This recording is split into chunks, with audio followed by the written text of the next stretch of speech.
Hello everybody, this is Daniel and welcome to episode 21 of this Watford series, and I wanted to start this video out. It's kind of weird, but I wanted to say thank you guys for correcting my mistakes. Now, it sounds weird, but 95% of you, last video I had a few mistakes in it, and 95% of you, kindly told me, this is how you pronounce the name, or this player's on the youth squad. I just want to thank you guys for that. Now, 5% of you calling me an idiot, saying I don't know anything about football, which is probably true compared to 100% of the UK population, but I just love the game of football, and I love doing this series for you guys. So let's move on to the second leg against SL Benfica. And as you guys know, if you watched last episode, I am ahead in the aggregate 1-0 with an away goal on my side. So right here in the 14th minute, the first chance is going to come on a free kick, a foul on El Shaarawy. It's actually a pretty bad foul there by Catavila, but Jenkinson right here sends the ball into the mixer, and somehow that goes into the back of the net, and Jenkinson is credited with the goal.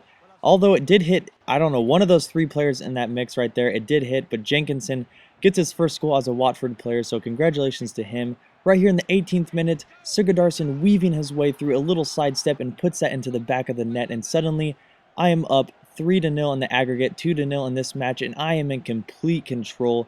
I've been actually just playing really well this match, as you'll see. In the 33rd minute, though, Lucas Piazzone, you see there, with try to do a first-time volley. It doesn't work out for him, but still, just good to see my team working the ball around like this. Sigurdarsson right now, over to Lucas Piazzone off a scoop turn. And right here, I sub in Danny Green, Sordell, and Carriol into the match. And in the 72nd minute, you see that Benfica gets their first chance right here, but Loach comes up with a save. That was actually offsides, if you saw there really quick. 83rd minute now, Sordell on the ball. We haven't seen much of him. A nice little Rabona cross over to McGinn. He passes it off to Danny Green, who does a nice little dummy, tries a shot, doesn't work out for him. Right here, back to Rasmus Elman, a great save by their keeper, but I win that match 2-0, aggregate of 3-0 against Benfica, and I am moving on in the Europa League. Definitely awesome to see that. I do believe that there are 8 teams left. So we'll move on here to the first Premier League match in a long time, and it is against a tough side, Manchester City, sitting in second place right now. And we'll see the first action in this match. Aaron Ramsey on the ball over to Balotelli, I believe, who puts that just wide of the goal. In the 27th minute, they're right back on my side of the pitch, trying to attack, get a goal early in the game. Cambiasso over to Adebayor. He's going to pass this over to Adam Johnson, cuts inside. Should have had that goal, but it goes just wide again. But I am on my back feet right here, just trying to keep Manchester City off of my defensive side of the pitch. But in the 37th minute, Balotelli on the ball over to Adebayor, and somehow Shimanga, I didn't even mean to block that, but it hits off his head. But as you see here, 0 shots for me, and I'm being outpossessed 60% to 40%, so I decide to switch things up here in the second half, put my custom tactics onto attacking, and right now, John Taylor, he has earned his starting spot for me, definitely playing in form in the last 3 matches from last episode. He's going to cross this over to Sigurdarsson. He gets a head on it, but it goes over the post, so it's pretty good to see me get my first chance after switching up my custom tactics. But right here in the 61st minute, on the second chance of the match, Lucas Piazzone with a nice little fake shot there, cuts his way into the middle, and easily puts that into the back of the net past Joe Hart, putting me up 1-0 at this moment. Manchester City, 63rd minute, Balotelli on the ball. Now, he's usually known for causing troubles off the pitch, but right now, he's on the pitch, causing me troubles with the ball over to Adebayor, who puts that into the back of the net, making it a 1-1 draw. In the 68th minute, they're right back on my side of the pitch. Company sends this one in, and it's going to drop to Wilshere, drop to Fabio Contrao, and you know what? Adam Johnson gets this one, places it back to Cambiasso, and Cambiasso has such a great left foot, but that goes just wide, and I'm really lucky not to go down 2-1. And right now, Santa Cruz tries to chip my keeper. I don't know whether it was my defender who got a foot on that, or it was Loach. But right here, Cambiasso over to Adebayor, and look at that ball, but Loach doing well to keep this at a draw. 90th minute, last chance in the match, a huge throw by Wynn. Sigurdarsson gets his head on it, but to no avail, and that match ends at a 1-1 draw. But to be honest, I will take that because I basically got outworked by Manchester City there. But it's time to move on to the next Premier League match against Newcastle. So we will start the action off here in the 10th minute. Sordell over to El Shaarawy. Sordell starting for the tired Sigurdarsson, and that is his first start in I think 4 or 5 matches, so good to see him starting again for me. Over to El Shaarawy here from, I believe that was McGinn. It goes just wide though. In the 39th minute, Newcastle is going to be attacking here for the first time in the match. Over to Demba Ba.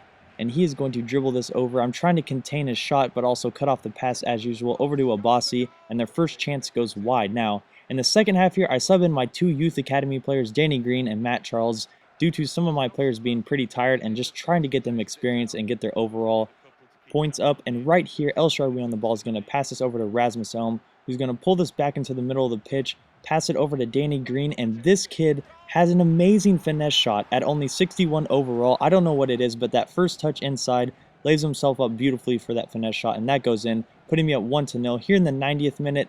Kind of skipping ahead because there's no action. McGinn on the ball, their defense is out of order, and right here, El Shaarawy capitalizes on their back four, kind of being strung out there, and I win that match 2-0, get my 3 points for the Premier League, and that is huge for me. Since I'm out of the FA Cup, this is what I'm really focusing on, the Europa League, and then doing well in the Premier League, trying to get in the top 4 finish. But let's take a look at the squad report here. You saw Scott Loach up +4 overall, Jenkinson a +2 overall, which is really nice to see. Marvel Wynn a little bit old, so he's not progressing, along with Mariappa a +1, Shimanga a +1, and getting some physical attributes to his already pacey self. Rasmus Elm a +1, and long shots and curve. John Taylor a +1. He's also getting faster, which is just absolutely ridiculous. McGinn here, +2 in shot power and long shots, which I like to see. And right now, El Shaarawy is an 80 overall. And look at all that stat increase. Probably the most improved player I've had this season. Lucas Piazzona +2 with his, being able to start so much now that he's taken Sordel's place. Sigurdarsson, gaining some physical attributes, which are nice. Gil Martin, my backup keeper, +1. Jonathan Hogga +1. Sordell, obviously not progressing. I believe his overall should be higher, but you know what? He's just not going to progress because EA decided not to, put his overall into a high potential. But Danny Green a +1. You saw the other players there. Matt Charles, my other youth academy player, a +2, and Nathan Redmond a +1 with a lot of stat increase. But let's head over to the Barclays Premier League table. Derby County, QPR, and Wolverhampton all in relegation zone. Chelsea still sitting at top, but you see they do have 4 losses now. Manchester City, Arsenal, and Manchester United in the top 4 spots. I'm sitting in 6th with 6 points behind Tottenham, so I have some work to do here. But guys, thanks for watching. I hope you enjoyed this episode. Leave a like if you did. Daily uploads for the win. I will talk to you guys tomorrow.